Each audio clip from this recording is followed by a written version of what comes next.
tiene su ciencia. Y en esta primera conversación en el metaverso de Todo tiene su ciencia, yo te lo adelantaba, vamos a hablar de un libro que aborda temas que no son solo relevantes, sino que urgentes, ¿no? Hablamos de la historia climática de la Tierra, libro que tengo aquí para quienes nos están viendo a través del streaming. Es el primer libro de Sergio González por editorial Planeta, aborda el cambio climático, el aumento de gases de efecto invernadero, el calentamiento global, por supuesto. Se trata de una invitación a mirar hacia el pasado para comprender, para evaluar también lo que va a pasar en el futuro, lo que ya está pasando en el presente, sin duda, aquí en nuestro planeta. Y de eso vamos a conversar entonces con el ingeniero ambiental, magíster además en meteorología y climatología, autor de este libro, Sergio González. Bienvenido a Todo tiene su ciencia. Hola, ¿qué tal, Emilia? ¿Cómo estás? Todo bien, te veo muy preparado para esta entrevista y con tu Sí, micrófono te escuchamos maravilloso. excelente. Oye, Sergio, quiero partir preguntándote cómo surge tu interés. Este libro es un libro completísimo para entender lo que ha pasado en la Tierra, pero ¿cómo surge tu interés específicamente por estas materias? Eh, yo estaba en la universidad en el pregrado, ¿ya? Y estaba haciendo mi tesis, y mi tesis la hice en contaminación atmosférica. Ya. Y ese fue el paso hacia los temas de atmósfera. De hecho, mi profesora guía fue una profesora de la carrera de meteorología de la Universidad del Paraíso. Entonces fue como un paso natural entrar al clima luego de haber hecho una tesis donde había mucho de clima, digamos. Claro. Eh, y lo otro es que respecto a los temas del pasado, yo creo que desde chico siempre me gustó todo lo que tenía el nombre paleo. O sea, así como paleoambientes, paleofauna, sobre todo lo que es paleofauna, a mí me encantaba desde chico. De hecho, coleccionaba estos dinosaurios pequeños. Entonces, siento que de alguna manera eso ya estaba desde muy niño, digamos, y de hecho el libro habla mucho también de fauna del pasado, a pesar que es un libro de clima, me di el Sí, gusto de poder abordar muchas cosas porque es como un poco hobby, por así decirlo. Entonces, de en todas el maneras. fondo, sí, el libro como que juntó muchas cosas que me gustan. Y yo creo que eso se nota bastante en el libro, porque eh, obviamente hablo mucho de clima, pero también hablo un poco de física atmosférica, que es básicamente con lo que hice mi tesis en el posgrado. Hablo de dinosaurio, hablo de macrofauna, hablo también de mis viajes, que es uno de mis pasatiempos. Entonces, siento que el libro, si bien es de ciencia y habla de ciencia, también habla un poquito también de mí. Entonces eso como es bien, bien interesante poder abordarlo en un libro. Totalmente. Yo lo decía al principio, es un libro que es muy completo, Sí, tanto en, bueno, por supuesto que en la historia que aborda, pero también en el detalle específico, donde tú te sí, das el tiempo además de ir explicando cada uno de los conceptos, porque efectivamente es un libro que no está necesariamente pensado para las expertas y los expertos, sino todo claro, lo contrario, es un libro de divulgación científica. Y claro, desde ese punto de vista, ¿por qué tú decides? Porque también, y esto lo sabemos, los académicos, las académicas, están constantemente escribiendo, están haciendo papers, ¿no? Sus investigaciones, claro. las están publicando en diversas revistas científicas, pero pasar de eso a un libro de divulgación científica donde hay que explicar hasta lo más mínimo, porque evidentemente las personas que no nos dedicamos a eso no lo conocemos, Claro. ¿cómo haces ese paso y por qué interesarse específicamente en explicarnos a todos nosotros y nosotras esos detalles? Mira, el paso yo creo que es algo un tanto natural si uno ha hecho antes clases. En mi Ya. caso, como ya me tengo que hacer clase, de alguna manera, uno cuando es profesor es de alguna manera un divulgador científico innato, digamos, porque, claro, uno tiene que explicar de forma simple, etcétera. Ahora, si tú me hubieses preguntado el año 2019 si iba a escribir un libro, yo te habría dicho no, o sea, no, no estaba dentro de mi cabeza. Pero creo que, ¿sabes que eso fue muy resultado de la pandemia? Porque en la pandemia todos nos vimos de alguna manera encerrados durante mucho tiempo y teníamos que gastar el tiempo. Entonces, Claro. claro, entonces yo siento que de alguna manera el libro es hijo de la pandemia, por ese decir. Yo creo que probablemente sin la pandemia el libro no habría existido, digamos. Eh, ahora, respecto de, fíjate que el libro nace de otro libro.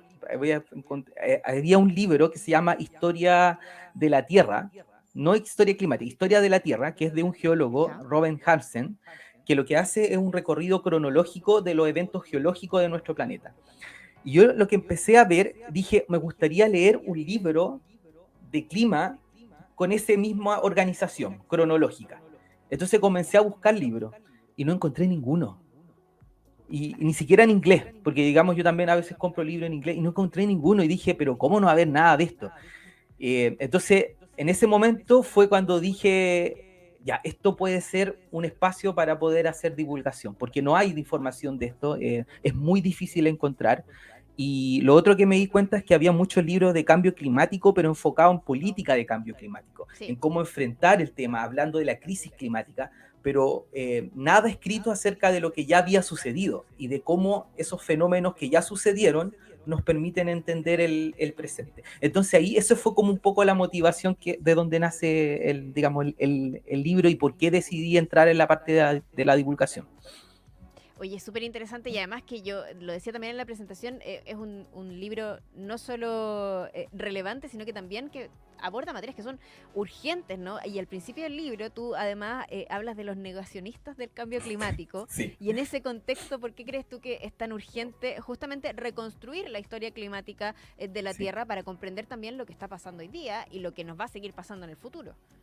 Sí, mira, es súper interesante esa pregunta acerca de los negacionistas, porque uno podría pensar que el libro lo hice para responder a los negacionistas. Claro. Y yo, sí, y yo la verdad tengo que decir de que el libro no lo hice pensando en eso, ¿ya? Voy a explicar por qué específicamente. Mi idea, mi hipótesis, siempre yo bien científico planteo todo como hipótesis, mi hipótesis es que los negacionistas eh, no tiene que ver con un tema de educación, no tiene que ver con un tema de argumento, ¿ya? Entonces, cuando y eso de alguna manera lo creo porque hay gente que es negacionista que tiene un alto nivel educativo y uno se pregunta si esa persona tiene un alto nivel educativo, ¿por qué es negacionista? Entonces al final dije que de alguna manera era un poco una pérdida de tiempo escribir el libro enfocado en el negacionista porque creo que incluso si el negacionista lo lee va a seguir siendo negacionista. Porque Claro. el negacionismo tiene otra explicación. Creo que tiene que ver más con explicaciones acerca de cómo esa persona se identifica en la realidad, cómo es su identidad, su postura frente a la realidad. Tiene que ver más con eso, más que con un tema de buenos argumentos. Ahora, a pesar de eso, si alguien es como más escéptico, no negacionista, pero escéptico, creo que este libro está súper bien hecho para de alguna manera mostrar que el actual cambio climático es un fenómeno real que estamos viviendo y que además solamente puede ser explicado considerando las actividades humanas. Yo creo que en ese sentido el libro es uno de los puntos más fuertes que tiene. Sí, totalmente.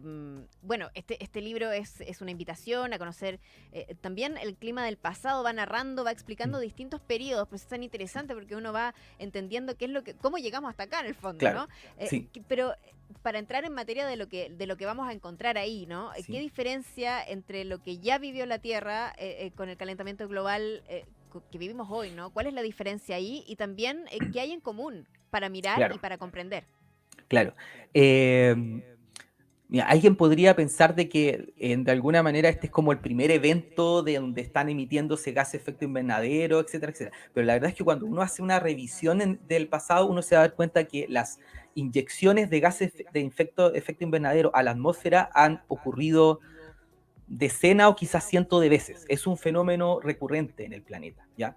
Eh, Principalmente los forzantes o las fuerzas que provocan estas emisiones son los volcanes y algunas veces también liberaciones de depósitos de metano que hay en el fondo del océano. ¿Ya? Esos son como las causas naturales de estos eventos. ¿Ya? Ahora, ¿qué producen estas liberaciones? Producen calentamiento global como lo estamos experimentando hoy en día, o sea, un aumento de la temperatura media del planeta. En ese sentido, uno puede decir de que son procesos similares, o sea, tú inyectas CO2 y aumenta la temperatura media del planeta. ¿Ya? Ahora, hay diferencias. Y esas diferencias también están relacionadas con la fuerza que produce la inyección de carbono. Porque si uno mira los volcanes o mira los depósitos de metano que a veces se liberan a la atmósfera, esos procesos suelen ser mucho más lentos, bastante más lentos. ¿ya? Entonces estamos hablando, por ejemplo, de eventos que producen un aumento de temperatura de 1 o 2 grados en miles de años, más o menos.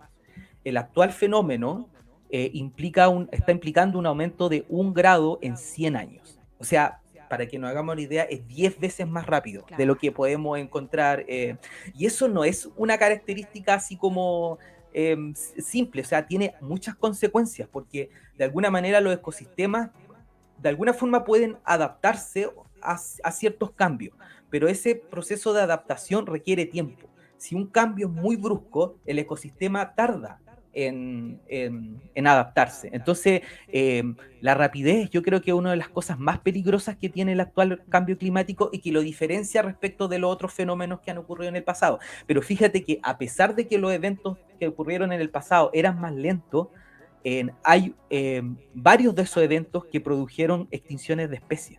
Entonces, imagínate que en el evento actual, que está siendo más rápido, lo que podría provocar, o sea, si los otros eventos fueron más lentos y provocaron extinciones igual, ¿qué es lo que nos espera a nosotros, digamos? No, claro, por eso es tan importante leer y entender cuáles son las Claro, advertencias, ¿no? claro, Pero claro, y tú también tienes una mirada, a pesar de que haces toda esta reconstrucción, que nos alerta respecto de lo que ya se vivió, de lo que estamos viviendo y por lo sí, tanto lo que podría ocurrir y va a ocurrir si no cambiamos, digamos, la forma de hacer las cosas. claro. Tienes una visión más bien optimista, diría yo, ¿no? De mirar lo que podemos todavía hacer. ¿Crees tú que estamos en un punto en el que todavía podemos hacer algo para frenar el calentamiento global, por ejemplo?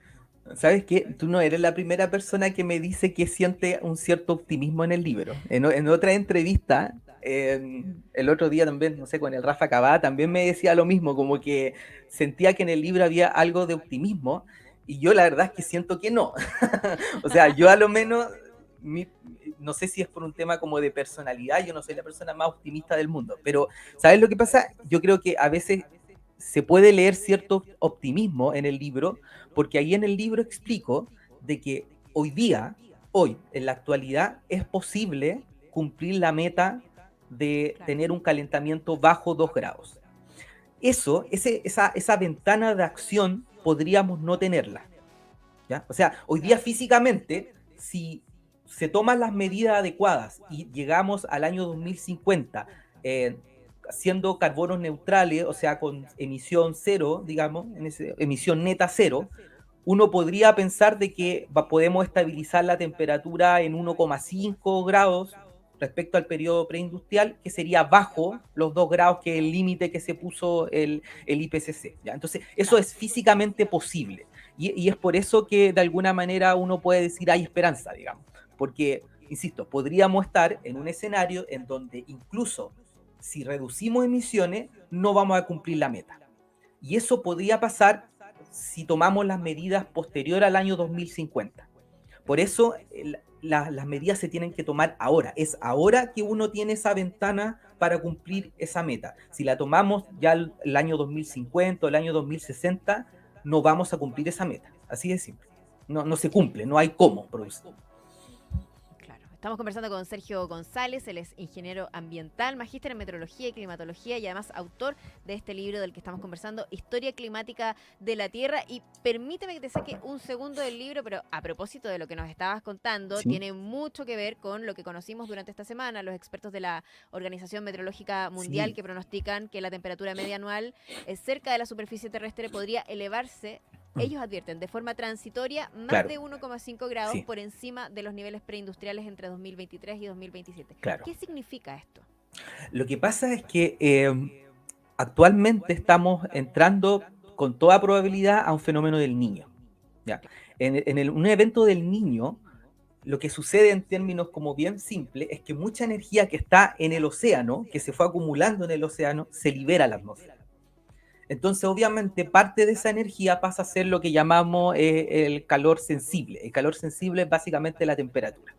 Entonces, como estamos experimentando, vamos a entrar a experimentar un niño y se cree que este niño va a ser particularmente potente, se va a liberar mucha energía desde el océano a la atmósfera y eso nos va a tener entre, si no me equivoco, entre 2023 este año a 2027 con alta probabilidad de superar 1,5 grados respecto al periodo preindustrial.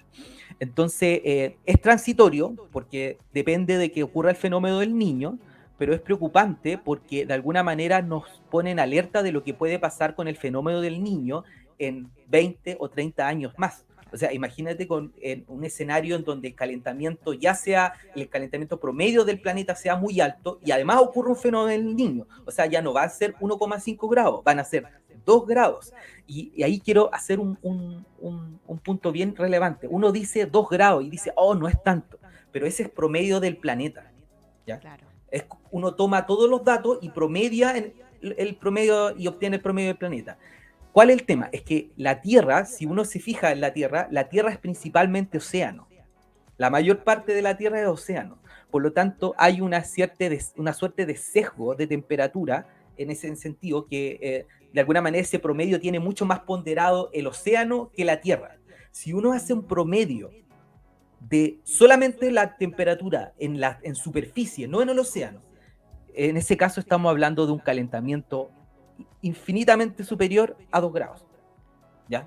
Entonces, eso es súper importante, cuando uno lee temperatura media del planeta, lo que uno tiene que considerar que eso en superficie se manifiesta como mucho más hay zonas que se han calentado, por ejemplo, o sea, actualmente no hemos calentado un poquito más de 1 grado respecto al periodo preindustrial promedio del planeta, pero hay zonas de Siberia que se han calentado 5, 6, 7 grados. Entonces, eso es muy importante considerar de que puede parecer pequeño 1 grado, pero en superficie, sobre continente, el aumento de temperatura es enorme, es súper grande.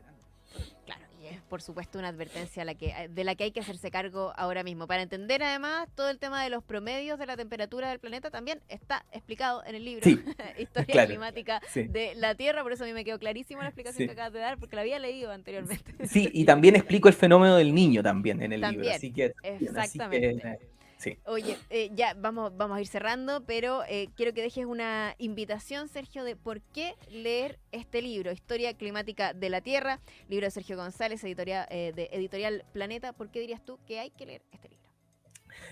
Mira, lo primero es que es difícil encontrar un libro como ese, digamos, en español sobre todo, ¿ya? Yo creo que el libro tiene el mérito de reunir mucha información en relativamente pocas páginas. Son 285, 84 páginas que resumen 4.600 millones de años de historia. Entonces, digamos que en ese sentido hay un mérito también en eso. Y lo segundo es que también creo que pone el libro en un contexto más científico de la discusión también del cambio climático, porque a veces la discusión se ve como muy contaminada por las discusiones políticas, a veces por ciertos contextos de corto plazo, pero también yo creo que hay que hablar también desde la ciencia, y creo que este libro habla desde la ciencia, más que desde otra área. Así que creo que por eso es un buen libro, y espero que les guste también.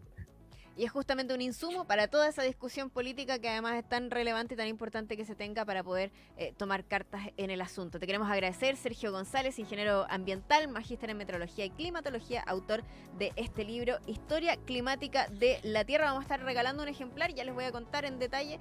Muchas gracias, Sergio, por este contacto con Todo Tiene Su Ciencia. Listo, muchas gracias. Que estén muy bien. Chao, chao. Chao, chao. Medio ambiente, naturaleza, cambio climático. Cooperativa Ciencia. Sí, vamos a estar regalando un ejemplar de este libro.